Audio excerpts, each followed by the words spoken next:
అంటే నాకు తెలిసి హిస్టరీ తెలిసి ఇప్పుడు కొంత అశోక్ గారి చెప్పడం జరిగింది.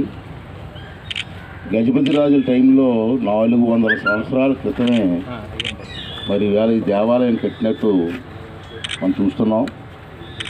మరి దీన్ని ఈ రామతీర్థం పుణ్యక్షేత్రాన్ని ఉత్తరాంధ్ర అయోధ్య అని కూడా పిలుస్తారని చెప్పి మా ప్రాంతంలో చెప్తూ ఉంటారు.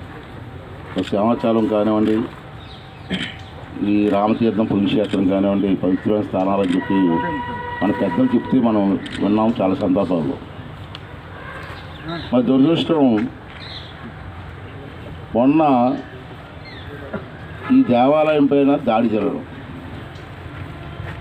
చాలా బాధాకరమైన విషయం. ఈ ప్రభుత్వం వచ్చిన తర్వాత సుమారు 2 సంవత్సరాల దగ్గర అవుతుంది. వరుసగా దేవాలయాలపై దాడులు జరుగుతున్నాయి. ఎందుకు జరుగుతున్నాయి?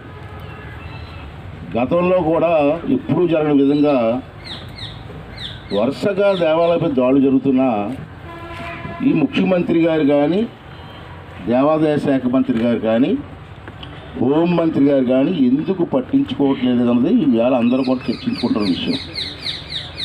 ఒక ప్లాన్ ప్రకారంగా చేస్తున్నారా? అది హిందూ మతాన్ని అనగదొక్కాలని చేస్తున్నారా? ఏంటి మీ ఉద్దేశం ఏంటి? 1 కాదు 2 కాదు,